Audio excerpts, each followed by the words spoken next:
If we fall into the trap of trying to resolve disputes through a worldly manner, I'm sure that every single person in this room is tempted to do so. And yes, it is a temptation, because you are tempted to resolve things through the kingdom of this world rather than the kingdom of heaven. That is the temptations that most of us face, is the wrong mindset, the wrong way of thinking. It is not a temptation that is obvious, though Paul compares it to the obvious sins. He compares the unrighteousness of relying on your own strength to the unrighteousness of an idolater. When we begin to understand that we belong to God, and we see what happens when we belong to God, and we see the kingdom that we're a part of, and we begin to read the Bible with that light, things begin to make more sense. If you'll remember David was judged, and Israel was judged for David taking a census. He took a census, meaning David gave instruction to count his army. He simply said, go number their heads. And God said, you have invited judgment because you've taken a census. Why? Because Exodus 30:12 talks about how Israel didn't belong to David. Israel belonged to God, and God had to command the census. God had to command the head count. And when that head count was to be made, there was an offering to come to him. But David, who is king of this great nation, David thinks that he has a right. He thinks that they are his people. And he disobeys the word and command of God and says, it can't be harmful for me to just count my heads and make sure that I have an army that's suitable of defending us. What harm could there be in me simply doing a head count? What harm could there be on me simply doing a rational thing? What harm can there be? The harm ends up being a plague. The harm ends up not only costing David, but costing all of those around him. And David saying, I made this sin, yet you are punishing Israel. I committed this sin. And it's important to take that into consideration, that when you, husbands, fathers, as head of your household, sin, you're not inviting judgment against yourself. You're inviting judgment against your bloodline. You think that your children belong to you. My son, who was born this past week, does not belong to me, Pastor Doug. He belongs to God. And if I ever make the mistake of thinking for 1 second that I can do anything outside of God's kingdom's commands and grace, then I will be doing a great disservice to my son.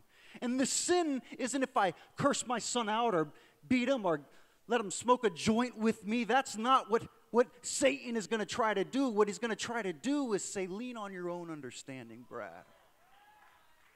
He's going to try to say, why give in that offering?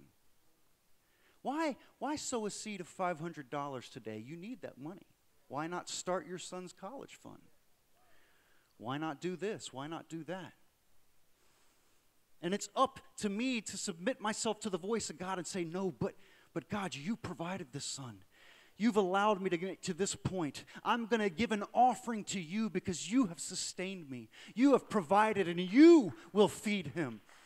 You will cover him. You will protect him. And what that requires is the ability to think through a kingdom mindset, because the world says, you fool. What are you doing? Take a head count. Look at your finances. Look at your situation. Look at your circumstances. Don't do something rash. That voice inside of you, that's your imagination. That thing that commands you and you think you're obeying the word of God, that's just thoughts that are fleeting, and if you give it a moment, they'll pass. How many of those do we have every day where they say, go pray for that person, and we say, but we're in public. I don't want to pray for this person. It's embarrassing. How many times have we heard, speak to your neighbor about the Lord, and they say, well, they've shown no indication that they're receptive. They don't even know my name. How many times have we heard, get up and go to church? And we say, well, not today because I've got this thing and I've got this recital and it's extended and XYZ, XYZ. How many times does God give us instruction about small matters in our life and then we rationalize it out of the picture? David did a small thing. He simply counted his strength. He counted. It makes sense for him to say, look, I need to know how many people I have that can fight for me. I need to know. And God said, absolutely not. And you go, wait a minute. Not only do I suffer as David, but I've invited suffering into the house of Israel. When you begin to lean on your own understanding and move outside the things of God, it doesn't cost just you, but it costs the body as a whole. It costs your family. It costs your wife. It costs your children. It costs your employees. It costs. It costs this church when you begin to rely on your own understanding rather than the understanding of the Lord. That's the sin that has come and infiltrated the church. Especially in America, that's the sin that permeates through our being. We've taken and we've made a system that if we say church should last this long, we should sing this many songs, we should be in this location, we should have this type of service, that we can hit this number. And that number will reflect a good job.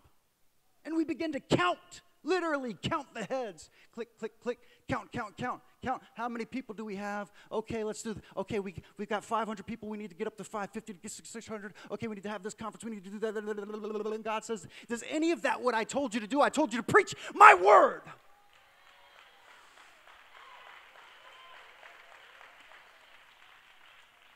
I didn't tell you to take a head count. I'll tell you when to count. And you'll be grateful for the number that you have, and you'll bring an offering for them. But until I tell you to do something, sit back and do nothing.